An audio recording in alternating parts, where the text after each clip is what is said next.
요한일서 2장 12절입니다. 12절부터 마지막 절까지. 오늘 말씀은 한 4문단 정도로 나눠져요. 12절부터 14절까지는 이름들이 계속 나오죠. 이 호칭들이 자녀들아, 아비들아, 청년들아, 아이들아 하는 이 4개의 호칭을 통해서 신앙의 어떤 수준, 단계 이런 것들을 보여주고요. 15절로 17절은 세상과 세상 정신에 대한 이야기를 하고, 그 다음에 18절서부터 27절은 적그리스도에 대한 이야기를 하면서 믿는 사람들은 누구인가 하는 것을 말을 합니다. 특히 여기서 기름 부음 이야기를 하죠. 그리고 28절, 29절 우리에게 필요한 것이 뭔가 하는 것으로 마무리를 해요. 사실은 2장 28절서부터 4장 6절까지는 큰 하나의 문단이라고 할 수 있고, 이 하나님의 자녀로서의 삶, 그거를 알 수 있는 증거가 뭔가 하는 것을 다루는데, 이제 매일 성경은 2장 28, 9절을 2장 안에서 처리를 했어요. 자, 그렇게 한 4가지 문단으로 나눠져 있는데, 먼저 12절로 14절을 보면 신앙의 수준이나 단계 이런 것들을 보여주는 내용이 나옵니다. 먼저 자녀들아 라는 말씀이 나오고 있죠. 이 아비들, 청년들은 2번 반복이 되는데 이 자녀들은 한 번만 나와요.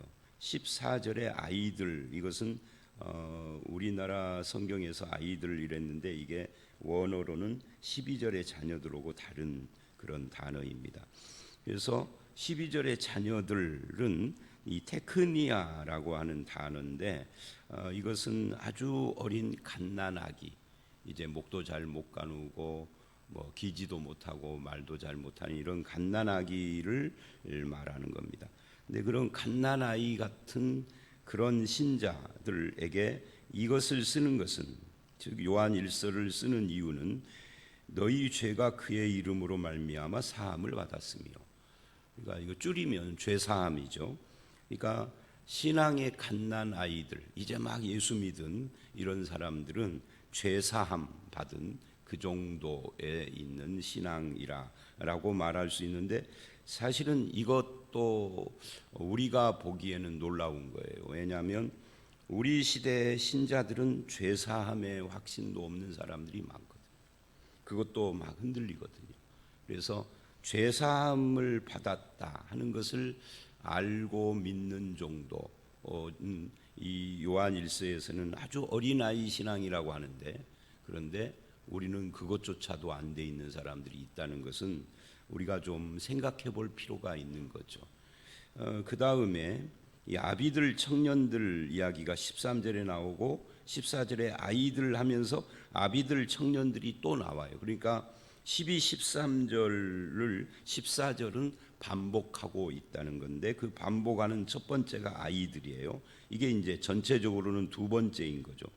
이거는 자녀들이 테크니아라는 단어인데 이것은 파이디아라는 단어입니다. 이 청소년을 말을 해요. 그러니까 청소년 정도의 신앙을 가지고 있는 사람들인데, 이 사람들의 특징을 내가 너희에게 쓴 것은 너희가 아버지를 알았으며, 아버지를 안다, 하나님을 안다 그러지 않고 아버지라고 했어요. 하나님을 아버지라고 부르는 것은 기독교의 최대의 특징이죠. 유대교는 하나님을 아버지라고 부르지 않아요. 하나님의 이름도 부르지 않고요. 왜냐하면 너무 높고 거룩하고 우리 인간하고 다르기 때문에 이름을 함부로 부를 수 없다. 뭐 하나님의 이름을 망령되이 일컫지 말라 하는 그런 십계명의 계명을 그렇게 적용을 한 거겠죠. 근데 이 아버지를 안다, 이 말은 하나님을 아버지라 부를 뿐만 아니라 그 아버지의 마음을 알고 우리가 자녀로서 아버지를 알듯 그렇게 하나님을 안다 하는 거예요. 그럼 아버지는 어떤 존재죠? 이 아버지의 여러 특징이 있지만 자식을 향한 아버지의 마음, 이 자녀를 사랑하는 마음, 이런 거죠. 그러니까 하나님이 얼마나 나를 사랑하는가 하는 것을 이해하고 알고 믿고 의지하고 이런 건데, 이런 것은 파이디아 청소년 정도의 믿음에 해당된다는 그런 이야기를 지금 하고 있는 겁니다. 그러니까 우리가 생각할 때는 하나님을 아버지로 알고 아버지의 마음을 이해하고 그것에 대하여서 확신을 가지고 거기서 기쁨을 얻고 하는 이런 신앙이라면은 굉장히 좋은 신앙일 것 같은데, 여기서는 그것이 청소년 정도의 신앙이다 이렇게 이야기를 해요. 그리고 다시 13절을 보면 아비드라 그래요. 그리고 14절에서도 아비드라 그러는데, 이 13절의 아비드라하고 14절의 아비드라하고는 문장이 똑같아요. 태초부터 계신 이를 알았다. 근데 이 태초부터 계신 이가 누구냐면 그게 아버지잖아요. 그게 아버지가 누구냐면 그게 여호와 하나님이잖아요. 그러면 아버지를 알았다라는 14절의 아이들 그 신앙하고 태초부터 계신 이를 알았다라는 건 같은 건데 왜 따로 이야기를 하는가 하는 생각을 해볼 수가 있죠. 그냥 하나님을 알았다 또는 아버지를 알았다 하는 것과 같은 건데, 근데 그냥 아버지나 하나님이라고 부르는 것하고 태초부터 계신 이하고는 같은 존재이지만 의미가 다르죠. 이 하나님이나 아버지 하는 것은 관계적인 표현이에요. 관계. 특히 아버지 하면은 자녀와 아버지 관계적인 표현이죠. 근데 태초부터 계시니 하는 것은 이건 시간적인 표현입니다. 하나님이 태초 세상이 창조되기 이전부터 계속해서 존재하고 있는 것을 알았다. 태초부터 언제까지?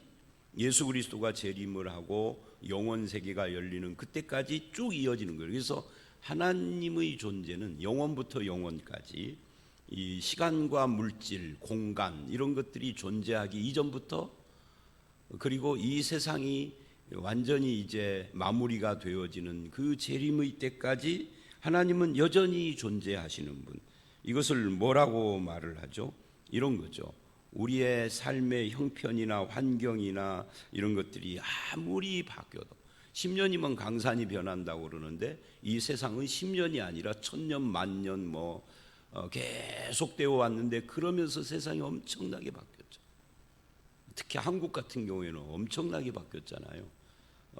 제가 이번에 어디를 가서 그런 말을 했어요.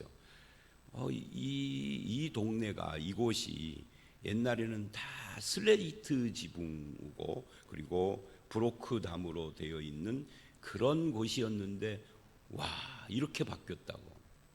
이건 무슨 완전히 도시를 새로 건설한 것처럼 그렇게 건물들이, 그게 어디냐면 임실이에요. 임실에 신방 갔다가 교육자들하고 함께 제가 그 말을 한두 번 한 게 아니라 계속 했어요. 오랜만에, 정말 오래전에 임실을 가고 이번에 처음 간 거거든요. 거기에서 우리 교인이 개업을 해가지고 갔는데 완전히 달라졌더라고요. 그런데 100년 전 사람이 한국을 본다면 이건 딴 나라예요.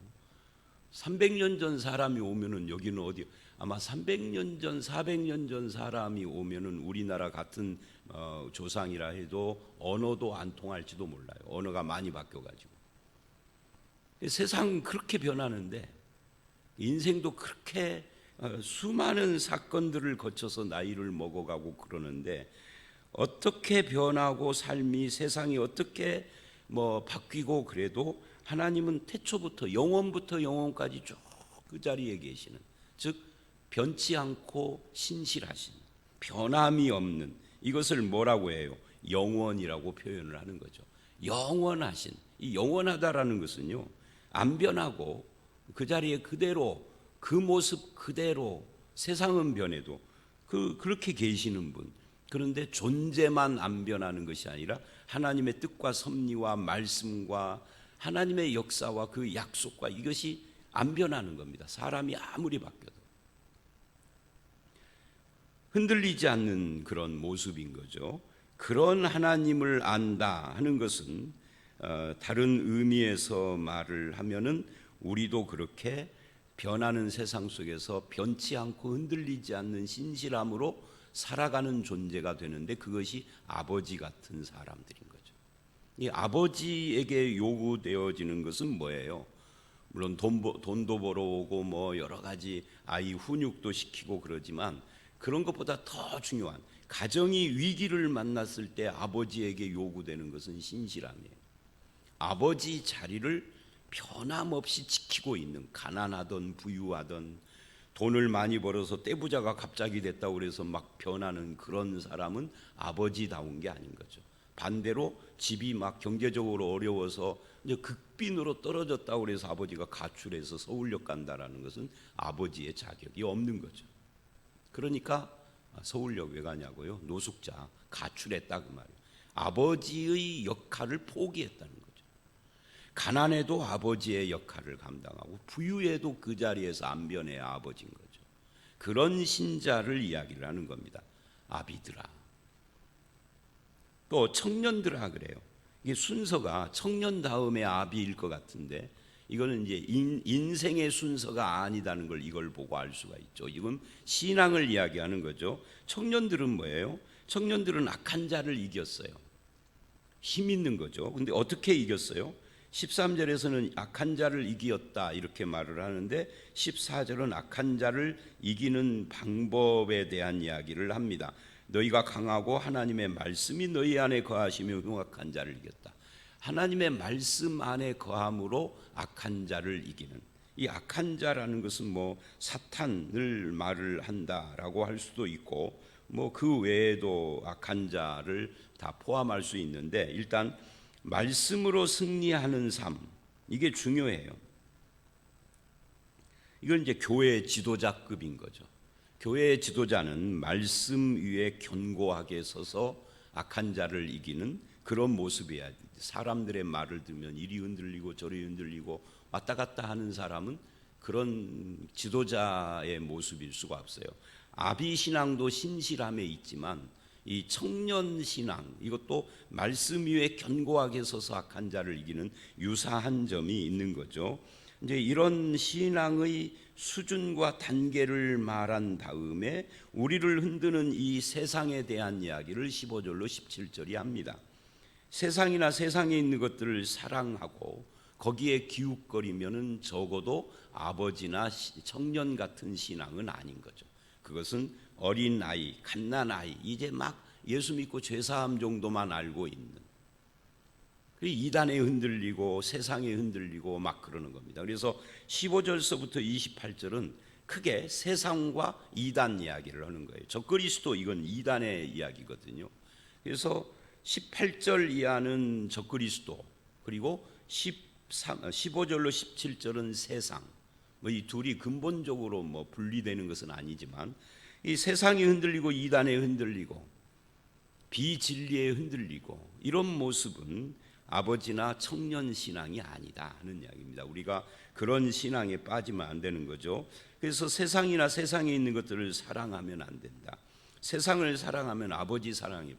두 사랑이 양립할 수 없다. 한 남자가 두 여자를 동시에 사랑하거나 한 여자가 두 남자를 이룰 수 없는 거고 똑같은 거죠. 그럼 세상은 뭐냐? 세상이라는 것은 이 우리 눈에 보이는 우리가 살아가는 이 세상을 말하는 것은 아니다. 우리 눈에 보이는 이 세상은 우리가 사랑해야 할 세상이에요.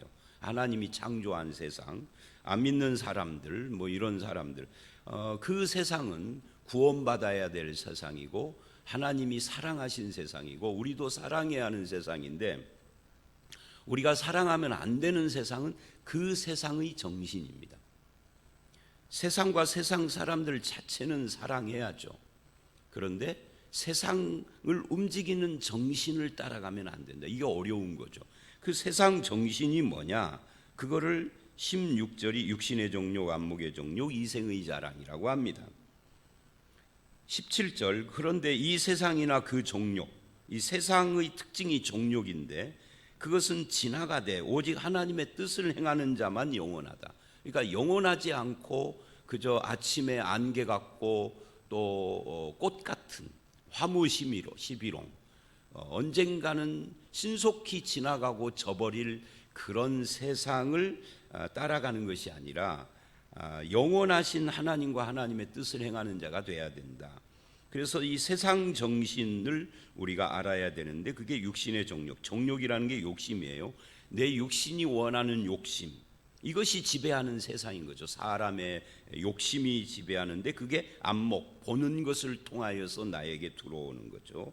이 비유, 관점인 겁니다. 세상을 어떤 관점으로 사느냐, 욕심이라는 관점, 욕심이라는 것이 가장 삶의 기초가 되어 있는 이 세상, 그리고 그렇게 욕심을 부리는 결론, 목표, 왜 뭐 하려고 그렇게 이제 공부 잘하는 아이들을 보면 특징이 있어요. 머리가 좋은 것이 아니라 공부에 욕심이 있는 사람들이 공부를 잘하는 거거든요.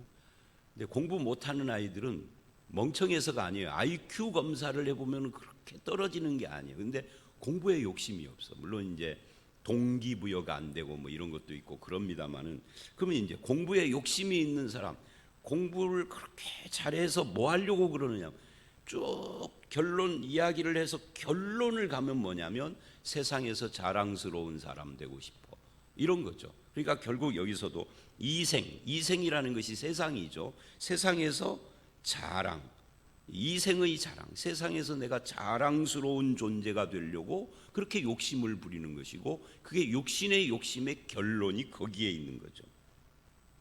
근데 이런 것으로 구성된 세상은 아버지의 사랑을 모르는 겁니다. 그것은 영원한 것도 아닌 겁니다. 그래서 그 지나가 버리는 세상 욕심, 그리고 이 세상이라는 것의 그 자랑, 이런 것들이 아니라 하나님의 뜻을 행하는 자여야 한다라고 우리를 유혹하는 것들에 대한 이야기를 지금 한 겁니다. 그러니까 신앙의 어떤 수준과 단계를 말한 다음에 이런 신앙을 유혹하는 것들이 세상 정신이다, 그것은 영원하지 않다 한 다음에 18절 이하에는 적그리스도 이야기를 해요. 이 적그리스도도 결국 유혹이죠. 계시록 13장에 적그리스도 666 이런 존재들이 나오는데, 그 계시록 13장에는 두 가지예요. 바다 짐승 권세와 땅의 짐승 거짓 선지자의 미혹입니다. 그러니까 핍박과 미혹, 이 두 가지가 우리를 흔드는 건데, 여기서 지금 그 적그리스도를 말을 합니다.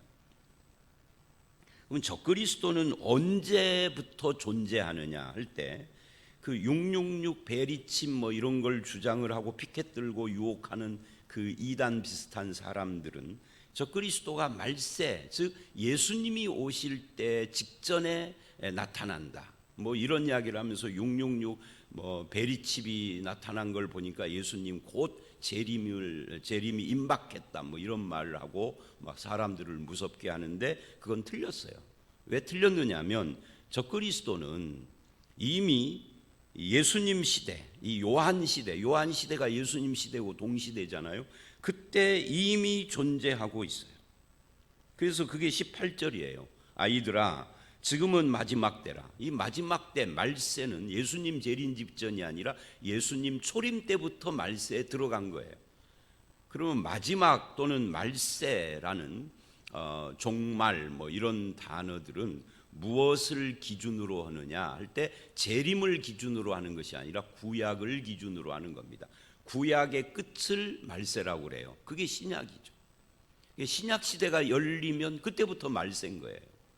그래서 바울도 자기 시대가 마지막 때 말세라고 그랬어요. 디모데후서 3장을 보면 말세에 대한 이야기가 나오거든요. 그게 2000년 후 오늘날을 말하는 게 아니라 바울 자기 시대예요. 여기서도 마찬가지예요. 요한이 자기 시대에 지금은 마지막 때라 적그리스도가 오리라 한 말을 너희가 들었지만 지금도 많은 적그리스도, 여기 많은이라는 말을, 적그리스도는 한 명이 아니라 많은이에요. 물론 마지막 예수님 재림 직전에 적그리스도도 있겠죠. 그런데 그 적그리스도는 그때만 나타나는 것이 아니다 하는 거죠. 항상 있어 왔습니다. 기독교 2000년 역사 속에서. 그래서 지금도 많은 적그리스도가 일어날 것이다가 아니라 일어났으니 이미 존재하고 있는 겁니다. 그러므로 우리가 마지막 때인 줄 아노라. 요한 시대가 마지막 때인데 그때가 지금부터 2000년 전이에요. 그래서 마지막 때라는 것은 어느 한 시점이 아니라 기간이다. 초림부터 재림까지 전체가 마지막 때를 성도들은 살고 있는 겁니다. 우리가 죽고 우리 자녀나 손자나 또는 증손자의 시대도 마지막 때인 겁니다. 그때가. 그래서 인간은 항상 자기 때가 말세고 마지막 때이며 내 때에 적그리스도가 존재한다라는 것을 깨닫고 알고 경각심을 가지고 깨어 있어야 하는 거예요. 깨어 있다는 것이 바르게 믿어야 된다는 거죠. 요즘 주변을 보면 얼마나 이단이 많아요. 제가 전주시 이단 대책위원장을 맡고 보니까 이단이 그렇게 많은 거예요. 이단이 그렇게 많고 그 CBS에서 제가 녹화를 해서 올리잖아요. 그럼 막 어떤 그 녹화는 막 3,000명이 보고 막 그랬는데 들어가서 보면은 이단들이 와가지고 별 말을 해놓고 뭐 나보고 사기꾼이라고 그러고 막 그래. 이단들이 그렇게 많다는 거죠. 그러니까 이 적그리스도는 이미 있다. 요한 시대부터 이미 있다. 이들은 누구냐 할 때 그들은 우리에게서 나갔으나 우리에게 속하지 않은, 그러니까 원래 교회 다녔는데 지금은 이상해진 사람들이에요. 그들이 적그리스도예요. 그래서 요한계시록을 보면 그게 거짓 선지자, 거짓 종교하고 관계가 되죠. 우리에게 속했다라면 우리와 함께 거하였으려니와 그들이 나간 것은 우리에게 속하지. 그러니까 이 이야기가 이런 겁니다. 조금 복잡하게 써놨지만 우리에게 속했는데 나갔어요. 이들이 적그리스도예요. 근데 이들이 왜 나갔느냐면 우리에게 속한 자가 아니니까 나간 거예요. 그러니까 원래는 구원받았는데 나가서 구원이 취소된 게 아니라 원래부터 구원받은 자, 우리에게 속한 자가 아니었던 거죠. 그들이 나간 거예요. 누가 이단이 되느냐? 예수 믿다가 타락해서가 아니라 원래부터 택한 자도 아니고 원래부터 구원받은 자가 아닌 거예요. 처음부터 이상한 거죠. 자, 그러면서 20절에 이상한 말을 해요. 기름 부음 이야기. 근데 이 기름 부음이 왜 나오느냐면 이게 지금 영지주의하고 관계가 됩니다. 요한 시대의 이단은 영지주의자들입니다. 영지주의에 대해서는 요한일서 첫 시간에도 설명을 했는데 영과 육을 분리해서 영은 거룩하고 육은 악하다 또는 뭐 덜 거룩하다, 이런 생각 속에서 영적인 지식을, 영적 체험을 통해서 영적 지식을 배워야 구원이다 하는 사람들이 영지주의예요. 그들을 지금 적그리스도라고 하는 겁니다. 요한 시대의 이단은 그것이 유일했어요. 여기서 그 이야기를 하는 겁니다. 무슨 뭐 기름 부음을 다시 받아야 되고 무슨 성령의 인침 받아야 되고 어디 가서 기도하다가 뒤집어져야 구원받고 이런 식으로 말하는 이단들. 근데 이것이 초대교회 이단들인데 2000년이 지난 지금 한국에서는 그런 사람들이 너무 많아. 정통교회 안에서도 오히려 저처럼 그런 것들이 잘못이다라고 말하는 사람이 이상할 정도예요. 너무 그쪽이 많아서, 목사든 성도든 간에. 그러니까 그것에 대해서 반박하는 겁니다. 20절과 27절이 기름 부음을 통해서 너희는 거룩하신 자 하나님에게서 또는 성령님에게서 기름 부음을 받고, 받으라가 아니라 받고, 이미 받았다 그러면 모든 것을 아느니라. 왜 모든 것을 안다라고 하면은 영적 지식, 영지주의 할 때 영지가 영적 지식의 준말이에요. 그러니까 영적 체험을 통해서 영적 지식을 받아야 구원받는다 그러는데 아니다. 너희는 이미 기름 부음을 받고 다 알고, 알 것을 다 알고 있다. 뭘? 구원에 필요한 것을. 그 이야기를 합니다. 그리고 27절 너희는 주께 받은 바 기름 부음이 너희 안에 거하나니 아무도 너희를 가르칠 필요가 없고 오직 그의 기름 부음이 모든 것을 너희에게 가르치며. 영지주의자들이 자꾸 영적 지식 가르친다고 오라고 하니까 그 가르침 받을 필요가 없다. 너희에게는 이미 기름 부음이 있지 않느냐. 너희를 가르친 그대로 우리는 뭐를 해야 하느냐 하면 영적 지식을, 영적 체험을 통해서 또 받는 것이 아니라 주 안에 거하면 되는 거다.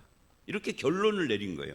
이 서론에 해당되는 20절과 결론에 해당되는 27절 사이 21절로 26절에 이제 여러 가지 미혹이나 뭐 이런 이 거짓 선지자나 적그리스도에 대한 설명을 지금 하는 거죠.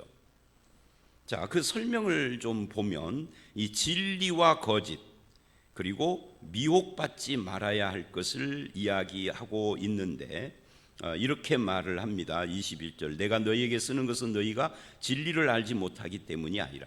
지금 요한일서 이 2장은 내가 너희에게 쓴다는 말을 계속 했죠. 이 12절로 14절은 계속 너희에게 쓴다는 말을 했고, 여기서도 지금 너희에게 쓰는 것은 그래요. 이 요한일서를 쓰는 이유는 너희가 진리를 알지 못하기 때문이 아니라 진리를 안다. 왜? 영지주의자들이 자꾸 진리를 와서 영적 체험으로 배워야 된다라고 말을 하니까, 아니다, 너희는 이미 진리를 알고 있다. 모든 거짓은 진리에서 나지 않기 때문이다. 이 요한일서를 쓰는 이유가 거짓은 진리에서 안 나온 거다. 그래서 진리를 확실히 하려고 이 요한일서를 쓰는 겁니다. 거짓말하는 자가 누구냐? 예수께서 그리스도이심을 부인하는 자가 아니냐? 이 말씀은 바로 영지주의자의 핵심 주장입니다. 영지주의자는 육은 악하고 영은 선하다 하니까 성자 하나님이 이 땅에 예수 그리스도로 성육신하신 것을 부인하면서 예수와 그리스도를 분리했습니다.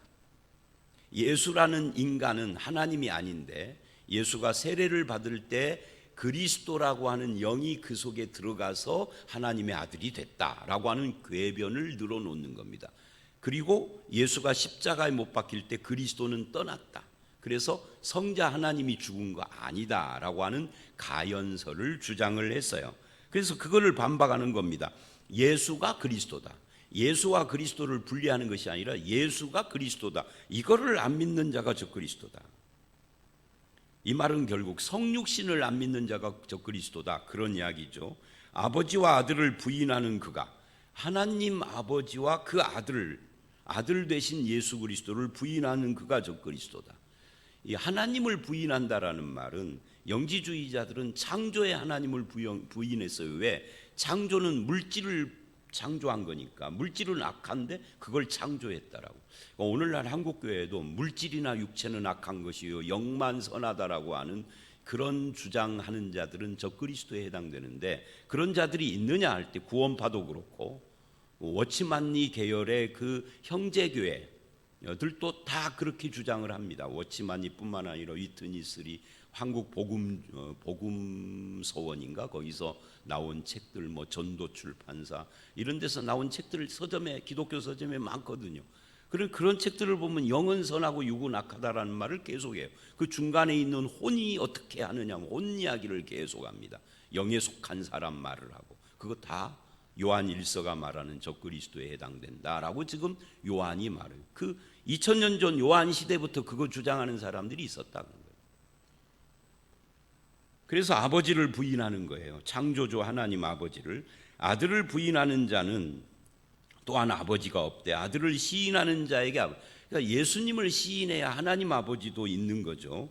24절, 너희는 처음부터 들은 것을 너희 안에 거하게 하라. 이 처음부터 들은 것, 복음을 말하는 겁니다. 복음이 내 안에 거하게 하라. 그것이 하나님과 예수 그리스도 안에 거하는 것이다. 그리고 25절, 그가 우리에게 하신 약속이 영원한 생명이다. 복음 안에 거하는 것이 영원한 생명인 거예요. 이 영원한 생명 이야기는 5장에 가서 그 영생이 뭐냐는 것을 또 설명을 하죠.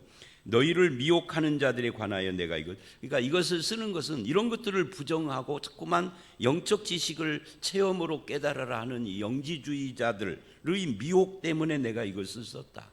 그러면서 기름 부음이 너희에게 있다라고 24절에 27절에 마무리를 했어요. 28절, 자녀들아 이제 그 안에 거하라. 이는 주께서 나타내신 바 되면 그가 강림하실 때 우리로 담대함으로. 예수 안에 거하는 사람이 재림 때에도 담대함을 얻어 부끄럽지 않게 되는 겁니다. 예수 안에 거하기를 힘써야 한다. 너희가 그가 의로우신 줄 알면 의를 행하는 자마다 그 안. 누가 예수 안에 거한 자인 줄 어떻게 아느냐 할 때 의를 행하는 자여야 한다.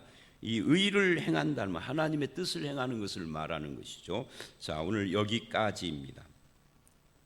여러분의 신앙의 수준은 어느 단계에 와 있습니까? 우리는 적그리스도를 분별하고 세상의 미혹을 잘 분별하는 그리스도 안에, 진리 안에 있는 성도들이 되셔야 합니다. 예수 안에 있고 복음과 진리 안에 있는 사람들은 아버지의 사랑이 그 안에 있는 사람들이고 신실한 믿음의 삶을 사는 사람들인데, 저와 여러분이 그렇게 믿음으로 사시기를 바라고, 예수 그리스도에게다가 뭐를 자꾸 더 씌우고 플러스 알파를 하려고 하지 말고 예수님과 말씀으로 충분하다, 이렇게 가야 해요.